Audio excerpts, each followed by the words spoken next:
A factor important to the understanding of stocks is learning how they are described. Some of the terms analyzed in this lecture will be market capitalization, industries and sectors, and cyclical and secular companies.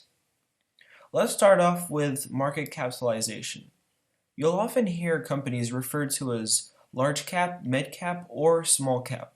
All these terms refer to the overall market capitalization of a company. It is basically a measure of a company's size. In other words, it can be described as the dollar value of the company and is calculated by multiplying the number of shares outstanding by the current market price. The shares outstanding of a company can be found on any financial website, such as Yahoo or Google Finance, and is just meant to represent the company's stock held by all of its shareholders. There's no specific point in order to qualify a company as being a large cap, mid, or small cap. But usually you'll see a small cap company being valued at less than $1 billion, a mid cap company between 1 and 5 billion, and large cap over 5 billion. Let's just look at a quick example in order to illustrate the concept. I'll use Apple stock as the example. Say Apple has a stock price of $500 per share and has 900 million shares outstanding. If you were to multiply both figures, you would find out that its market capitalization stands at 450 billion, earning it a spot as a large cap company. Larger cap companies will tend to be much less vulnerable to the ups and downs of the economy, in large part due to their huge financial reserves. On the other hand, small cap companies are much more vulnerable to turmoils, but can provide for a lot more growth versus the large caps. Companies are always divided into sectors and industries. A sector represents a large part of the economy. These can be sectors from financial to technology companies.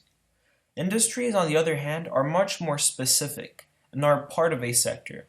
For example, banks are an industry within the financial sector.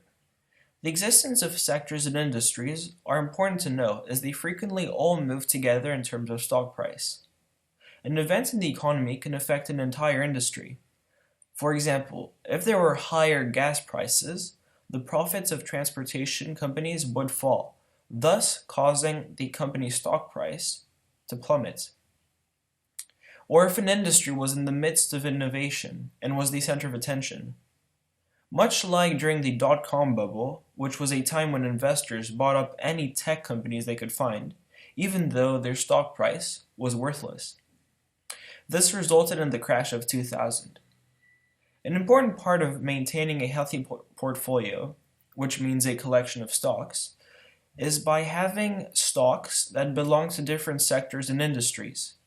It is important as if, say, a stock of one industry were to fall, you would have the downside protection of the other stocks which would belong to different industries and sectors.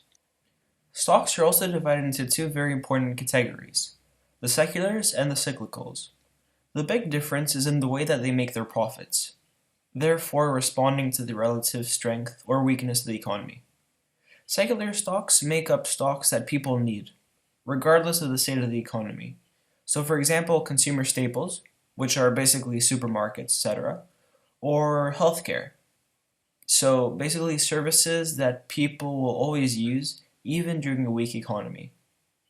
The opposite to these are cyclicals, sectors and companies that require a strong economy to thrive. Industries such as travel or luxury goods are some of them. During times of economic hardship, they tend to have decreased profits as people try to cut down on unnecessary expenses. The three major descriptions of stock discussed in this lecture were market capitalization, which is the company's total value, sectors and industries, which are categories in which companies are placed in relation to what they do, and seculars and cyclicals, which is related to the two different types of companies and how they make their profits. So this concludes this lecture on how stocks are described. Thank you very much.